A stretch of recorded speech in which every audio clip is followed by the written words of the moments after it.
In today's video, I'm going to show you exactly how to create boards on Monday.com step by step.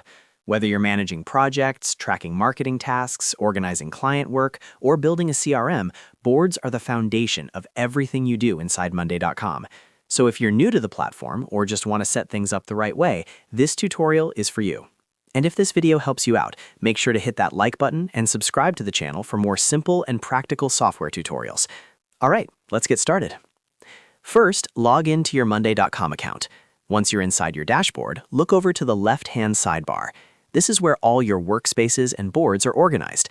A workspace is essentially a folder that contains related boards. So before creating a new board, you'll want to decide which workspace it belongs in. Click on the workspace where you want your new board to live. For example, you might have a workspace for marketing, sales, operations, or personal projects. Selecting the correct workspace keeps everything organized from the beginning.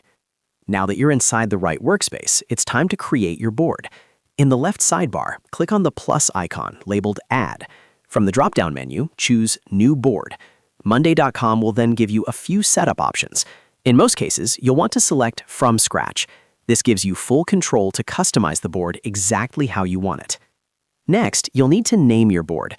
Choose a clear and descriptive name based on what you're using it for. For example, you could call it Project Tracker, Marketing Tasks, Client CRM, Content Calendar, or anything that matches your workflow. A clear name makes it easier for you and your team to find it later. After naming your board, you'll need to choose the board type. This is an important step because it controls who can see the board. You'll see three options. The first is Main Board, which is visible to everyone in your account. This is great for team-wide projects. The second option is Private Board, which is only visible to the people you invite. This works well for sensitive projects or smaller team collaborations.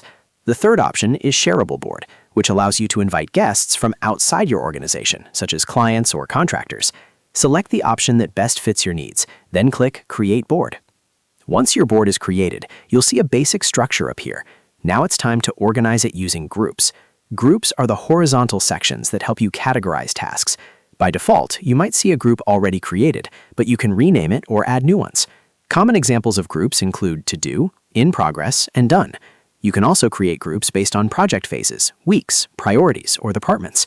To add a new group, simply click Add Group and give it a name that matches your workflow. Now let's customize your columns. Columns define the type of information you track for each task or item. To add a new column, click on the plus icon at the top right of your board that says Add Column. Monday.com will show you a list of column types to choose from. Some of the most commonly used columns include Status, which lets you label tasks as working on it, stuck, or done. The People column allows you to assign tasks to team members. The Date column is perfect for deadlines and timelines. The Text column lets you add notes or descriptions. And the Files column allows you to upload documents, images, or other attachments directly to a task. You can mix and match these columns depending on what information you need to track. As you build your board, you can also rearrange columns by clicking and dragging them into the order you prefer. This helps you design a layout that feels natural and efficient for your workflow. Once your groups and columns are set up, you can start adding items. Items are the individual tasks or entries within each group. Simply click into the first empty row and type the name of your task.